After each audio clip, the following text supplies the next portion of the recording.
এক সময় শুরুর দিনগুলিতে গ্যালাক্সিতে 20টি গ্রহ দেখা যেত। আইসক্রিম গ্রহটি এক বিশুদ্ধ শীতল আর সতেজ সাদা রঙে আচ্ছাদিত ছিল। বিশাল আইসক্রিমের কোণ থেকে বাড়ি এবং গাছ তৈরি হতো। আইসক্রিম গ্রহের রাজকুমারীর বরফ তৈরি করার জাদুকরী ক্ষমতা ছিল এবং চারপাশে সবকিছু জমাট বাঁধিয়ে দিতে পারত। এদের মধ্যে বেভার উচ্চতর ক্ষমতা ছিল। সে বরফের পুরো স্তর তৈরি করতে পারত এবং সূর্যের তাপ থেকে গ্রহটিকে রক্ষা করতে পারত। আইসক্রিম গ্রহের পাশে ছিল ক্যান্ডি গ্রহ। ক্যান্ডি গ্রহ তার স্পন্দনশীল আর রঙিন মিষ্টি দিয়ে মানুষকে চমকে দিত। সেখানে চকলেটের মৃদু নদী চারপাশে প্রবাহিত হতো এবং বাড়ি আর সেখানের গাছপালাগুলো মিষ্টি খাবার দিয়ে তৈরি ছিল। তুমি যখন সেখানের পাশ দিয়ে যাবে তুমি অবশ্যই ক্যান্ডি শব্দ শুনতে পাবে। শার্ডি ছিল এই গ্রহের নেতা এবং তার ছিল সবকিছুকে আনন্দদায়ক মিষ্টি খাবারে রূপান্তরিত করার ক্ষমতা। ক্যান্ডি গ্রহের প্রতিবেশী ছিল কেক গ্রহ। কেক গ্রহ এক সাধারণ আর বিশুদ্ধ সৌন্দর্য প্রকাশ করেছিল, যেখানে ঘরগুলি কুকিজ, বিস্কুট এবং স্পঞ্জ কেক দিয়ে তৈরি ছিল। বাতাসে তাজা কেকের মিষ্টি সুগন্ধ ছিল এবং দূর থেকে তুমি কেকের ঘন্টার মিষ্টি আওয়াজ শুনতে পাবে। এখানের রাজকুমারী ছিল জানা। সে তার জাদুকরী ক্ষমতার মধ্য দিয়ে সবকিছুকে সিল করতে পারত।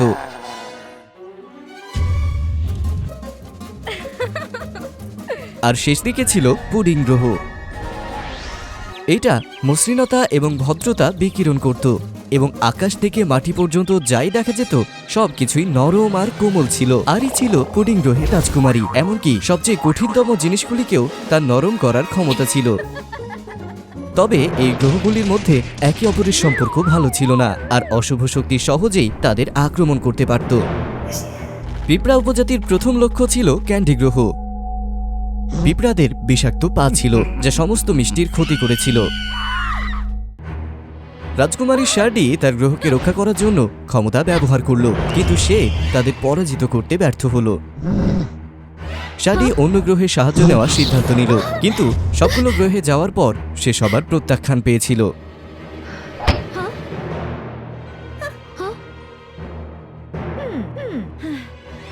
আর সর্বনাশ দেখে শার্ডি কেঁদে ফেলল।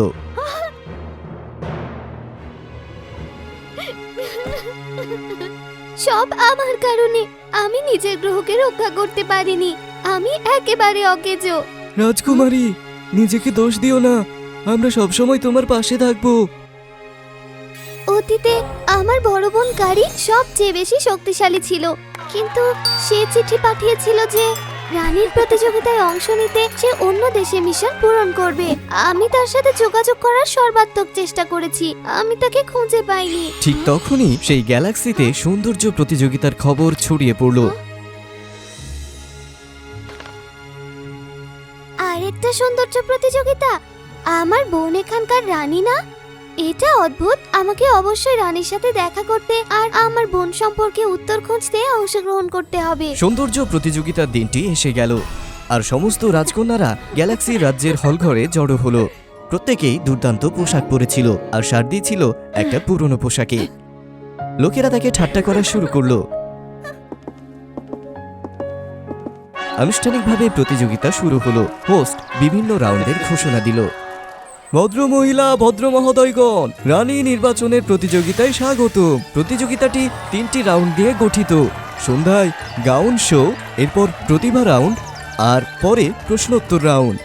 যারা এগিয়ে থাকবে, যে তৃতীয় রাউন্ডে প্রথম হবে, সে সরাসরি রানীর সাথে দেখা করতে পারবে। এটা ঠিক। আমাকে আমার বোনের ঠিকানা জানতে রানীর সাথে দেখা করতে হবে। আমাকে অবশ্যই তৃতীয় রাউন্ডে যেতে হবে।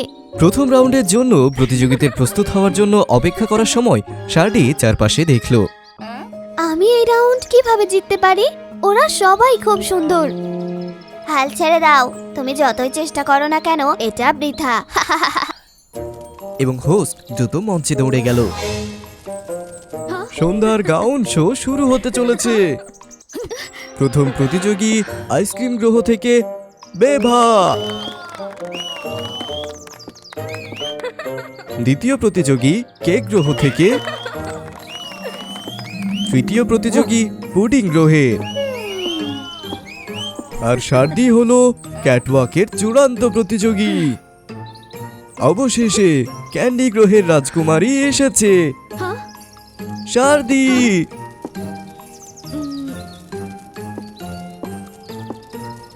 তার পোশাক এত কুৎসিত।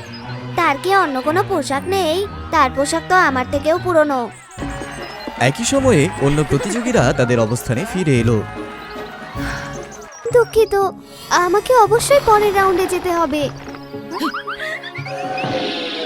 সে অন্য প্রতিযোগীদের পারফরমেন্সে বিঘ্ন ঘটানোর জন্য সবার নজর এড়িয়ে ক্যান্ডি ছুঁড়ে দিল। মঞ্চে থাকা রাজকন্যারা হতবাক হয়ে চিৎকার করে উঠল। আর অবশ্যই শার্দি প্রথম রাউন্ডে সর্বোচ্চ স্কোর নিয়ে বিজয়ী হলো। দ্বিতীয় রাউন্ড হলো ট্যালেন্ট রাউন্ড। প্রতিযোগীরা অনুগ্রহ করে আপনাদের সবচেয়ে অসামান্য পারফরমেন্সের প্রস্তুত নিন।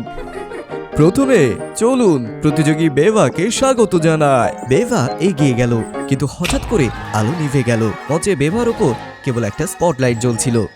সে স্পটলাইটের নিচে সুন্দরভাবে দাঁড়িয়ে তার পা এমনভাবে নাচালো যেন সে বরফে নাচছে।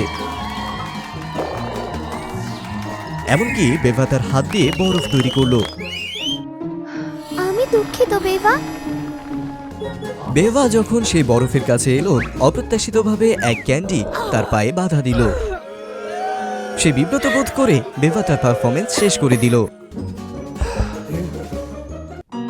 আর পরের প্রতিযোগী জানা জানা তার পারফরমেন্স শুরু করলো। তার হাতে পাস্তার টুকরোগুলি সুন্দরভাবে বাতাসে ওড়াচ্ছিল এবং ঘূর্ণিঝড়ের মতো এগুলো জানার চারপাশে ঘুরছিল। জানা, আমাকে ক্ষমা করো। হঠাৎ একটা লম্বা ক্যান্ডি জানার দিকে উড়ে গেল এবং পাস্তার টুকরাগুলি তার মাথার উপর এসে পড়ল। জানা তার পারফরমেন্স ছেড়ে চলে গেল।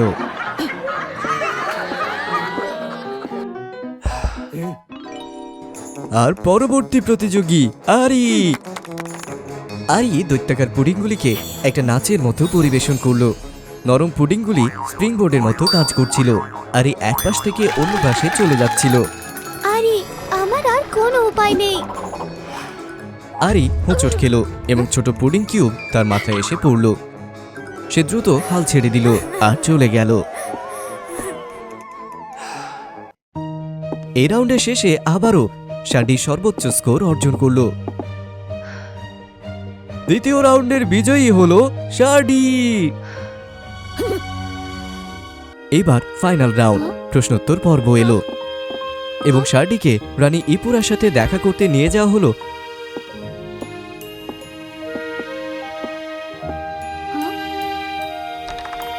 একটা বিশেষ কক্ষে, যেখান থেকে শার্দি রানীর চেহারা দেখতে পায়নি।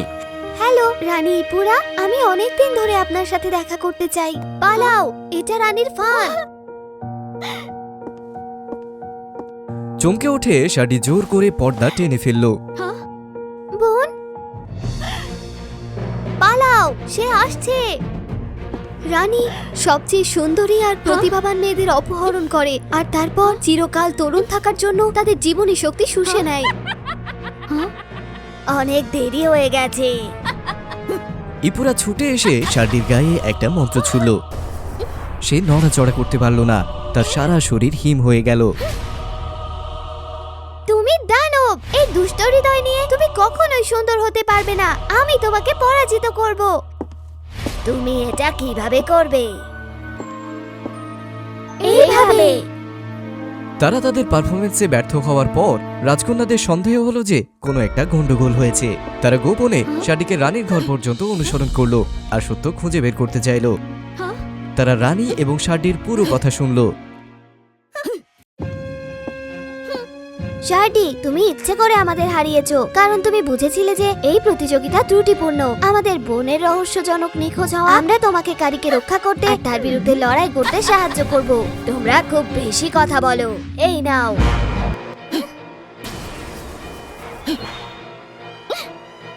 জানা পাস্তা স্ট্র্যান্ড বের করে ইপুরার চারপাশে শক্তভাবে মুড়িয়ে দিল, যা তাকে স্থির করে দিল।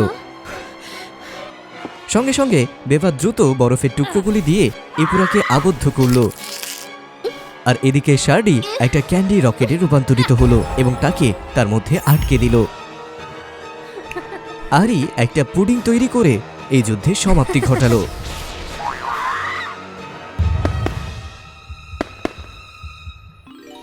শার্ডি এবং রাজকন্যারা একসঙ্গে কারিকে ক্যান্ডি গ্রহে ফিরিয়ে নিয়ে এলো এবং তারা কারিকে তার আসল চেহারায় ফিরে পেতে সাহায্য করেছিল।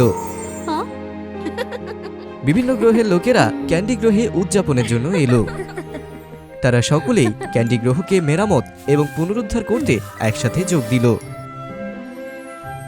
এইভাবে ক্যান্ডি গ্রহটি পুনরুজ্জীবিত হলো এবং আবার এক মিষ্টি আর মোহনীয় সৌন্দর্যে নিজেকে সজ্জিত করল। তখন থেকে 4টি গ্রহ আইসক্রিম, ক্যান্ডি, কেক এবং পুডিং শান্তিপূর্ণভাবে বসবাস করত এবং তারা ঝলমলে আর সুন্দর গ্যালাক্সি তৈরি করেছিল। আর এখানেই আমাদের আজকের গল্প শেষ হলো। এমন চমৎকার আর মজার গল্প পেতে ওয়াও ফেয়ারি টেলস এখনই সাবস্ক্রাইব করো।